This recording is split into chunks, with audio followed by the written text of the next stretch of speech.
Muito obrigada, Avaci. Então, agora vamos ouvir o professor Jefferson Rodrigues de Oliveira, doutor em Geografia pelo Programa de Pós-Graduação em Geografia daqui da UERJ, é mestre em Geografia também pelo Programa de Pós-Graduação em Geografia da UERJ, graduado em Geografia, licenciatura e bacharelado aqui também pela Universidade do Estado do Rio de Janeiro, tendo experiência na área da educação e educação à distância, a geografia humana com ênfase na geografia cultural e a geografia da religião.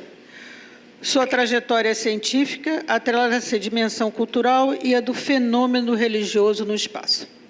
Integra, desde 2010, como professor colaborador e pesquisador do Núcleo de Estudos e Pesquisas sobre Espaço e Cultura, desenvolvendo estudos e pesquisas relacionados à dimensão espacial da religião na geografia.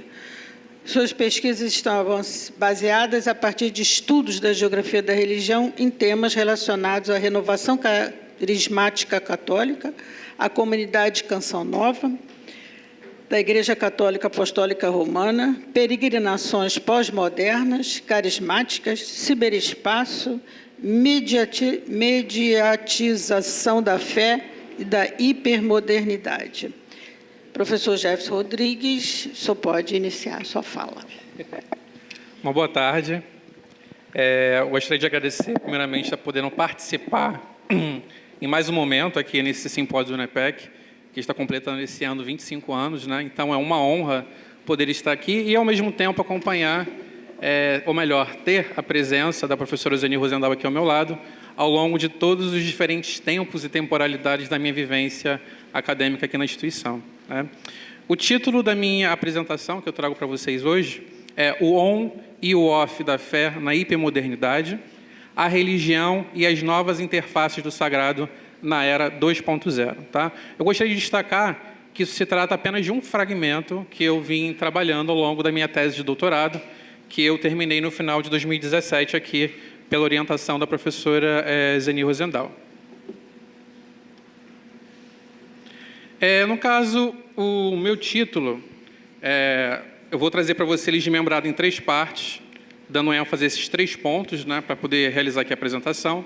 O primeiro ponto seria hipermodernidade, o segundo ponto, o on e o off da fé, e o terceiro, a religião e o sagrado na era 2.0. Vamos agora falar um pouco sobre o primeiro ponto. O que seria, a princípio, essa hipermodernidade? Ela foi um conceito criado por um filósofo francês, Gilles Lipovetsky, perdão se não estou falando francês corretamente, e também trabalhado em conjunto, né, com diferentes obras e filósofos, inclusive franceses também, como Jean Serrois e Sebastian Charles. Esse conceito ele é caracterizado pela cultura do excesso. Sua principal marca é o prefixo hiper, que é acompanhado do termo modernidade. Ou seja, hiper mais modernidade traduzem o quê? Uma exacerbação de valores, ou seja, uma cultura caracterizada pelo excesso, e uma superabundância de produções que gera, por consequência, o consumo também. Segundo Lipovetsky, o que é hoje é chamado de pós-moderno, na verdade, pode ser mais corretamente classificado de hipermodernidade. Ainda segundo o autor, a pós-modernidade não conseguiu vislumbrar os novos anseios da sociedade hipermoderna. Desta maneira, em uma sociedade liberal, caracterizada pelo movimento, pela fluidez, eu trago como destaque aqui os próprios trabalhos do sociólogo polonês Bauman, o mundo é fluido, tudo é líquido, tudo é mutável, pela flexibilidade. Indiferente como nunca antes se foi aos grandes princípios estruturantes da modernidade, que precisaram se adaptar ao ritmo hipermoderno para não desaparecer. Desta maneira, a hipermodernidade ela está inserida num processo capitalista conhecido como capitalismo estético. Termo também criado pelo filósofo, em que ele destaca que esse capitalismo não está mais centrado na produção material, apenas, né? Como na época fordista, mas também no imaterial, no imaginário, nos sonhos e na sensibilidade. Ou seja, arte e mercado nunca se misturaram tanto, inflando a experiência contemporânea no valor estético. Ainda segundo o autor, o estilo, a beleza, a mobilização dos gostos e das sensibilidades, se impõem cada dia mais imperativos estratégicos das marcas. É o modo de produção estético que define o capitalismo do hiperconsumo. Trazendo um pouco também para a geografia, o geógrafo Alan Scott, ele compartilha com essas análises de Gilles Lipovetsky e Jean Serroy também, sobre esse processo de ligação e relações entre o capitalismo e cultura. Para o Alan, é visível essa convergência entre a parte econômica e cultural, principalmente quando a própria cultura está cada vez mais caracterizada por bens e serviços mercantilizados. Um novo padrão de consumo e produção interligada a um processo que chamamos de cultura-mundo. Ou seja, hoje, nesse processo crescente, até mesmo do individualismo, e se apropriando da questão do capitalismo estético a partir da sensibilidade dos clientes para a compra de produtos e serviços, os celulares, os smartphones, os computadores, as redes sociais, as mídias sociais, entre outras, tornaram-se o centro das trocas sociais, sendo ocorrências experienciadas na hipermodernidade e, muitas das vezes, são essas tecnologias em redes de informação que intensificam ainda mais o processo do individualismo. Estamos diante de um processo de transformações sociais interligadas através de uma sociedade em diferentes redes de conexões difundidas pelo mass media e pelo cyberespaço. Pode avançar, por favor. Nesse slide 5, eu trago para vocês algumas imagens, que representam essa nova realidade hipermoderna, de novas vivências, novas experiências, a questão da própria dependência tecnológica e das novas relações sociais, principalmente através do cyberespaço.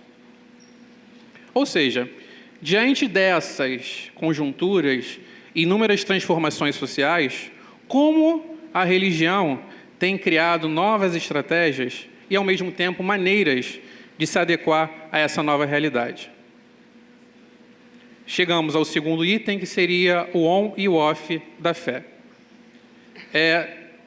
Diante dessas novas frentes e conjunturas sociais, culturais e, ao mesmo tempo, tecnológicas que propiciam uma nova interação no coletivo, a religião necessita criar estratégias para a manutenção de seus territórios, até mesmo na criação de novos, e também na sustentação de seus devotos, procurando se inserir nesse âmbito para continuar seu crescimento e difusão. Um exemplo aqui no meu trabalho é da Igreja Católica e da inserção da Igreja nas mídias e nas redes de comunicação, onde essa difusão ocorre a partir de diferentes movimentos eclesiais, em especial no meu estudo, a Renovação Carismática Católica.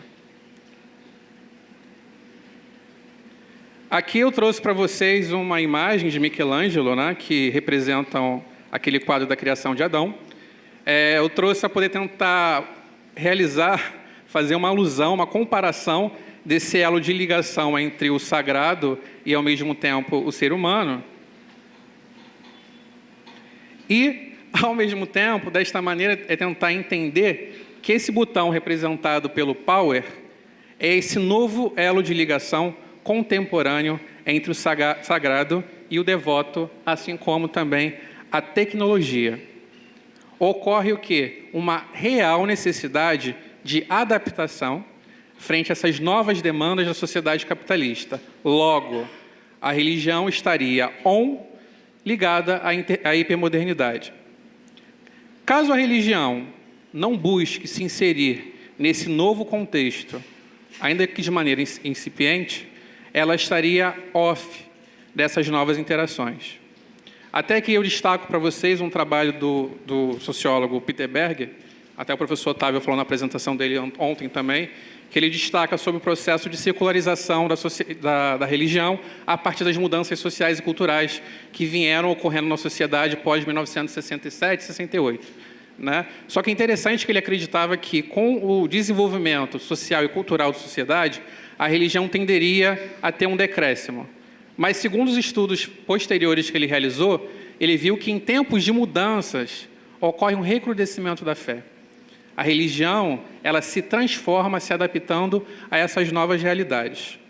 As mudanças sociais aqui apresentadas propiciam o surgimento de novas interações e de novas práticas religiosas entre o homem religioso e o sagrado. O devoto, em seu contato e vivência religiosa, passa a ter novas experiências, inclusive até mesmo na peregrinação. Agora passamos para o item 3, que seria o sagrado na era 2.0. Aqui para vocês eu trouxe nesse slide como é que é caracterizado, né, essa era 2.0. A sua principal característica e palavra-chave é a interação. É a era da informação, da tecnologia, das mídias, das redes sociais e, ao mesmo tempo, essa difusão a partir do mass media e do ciberespaço. Essa web 2.0, ela permitiu o surgimento de novas interações entre a máquina e o usuário. A religião também, ela o quê? Busca se inserir nesse contexto através da difusão do sagrado, apoiada a partir do quê? Dos meios de comunicação, das mídias, das redes sociais, dos aplicativos de celular e, claro, também programações de TV, né? Essas ações podem o quê? Permitir ao devoto uma transcendência e até mesmo manifestação de milagres. Com essa nova possibilidade tecnológica de inserção e vivência entre o sagrado e o devoto, o próprio devoto em casa, ele pode participar assistindo um programa de televisão, ele pode, por exemplo, na oração do Padre Marcelo Rossi, entrar em processos de transcendência e ter esse contato com o sagrado, até mesmo sem estar no lugar físico.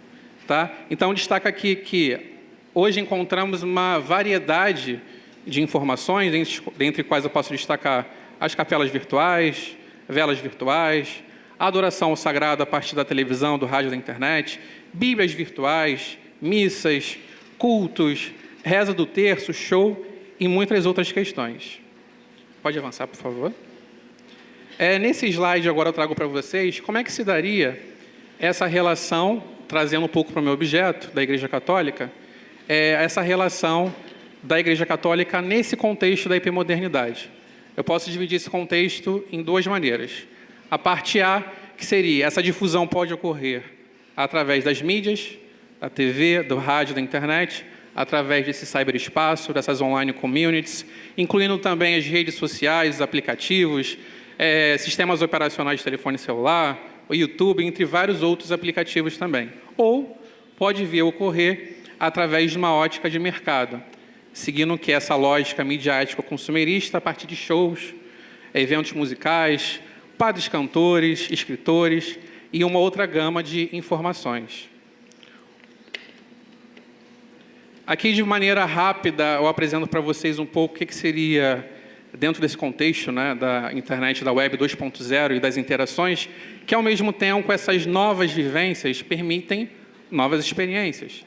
Ao mesmo tempo, pontuo aqui para vocês como peregrinação 2.0, ela traria uma característica de um peregrino pós-moderno e renovado. O que seria esse peregrino pós-moderno e renovado? A prática e a vivência da fé dele é diferentemente daquele católico, por exemplo, que vivencia o catolicismo tradicional, como muito bem apresentado pelo professor José Arilson ontem.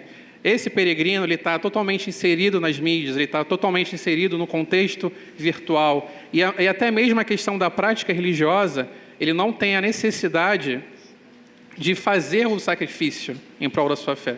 Ele acredita que o sagrado está nele, mas, ao mesmo tempo, ele tem uma real necessidade, ainda assim, de ir no lugar para poder ter essa experiência maior com o sagrado.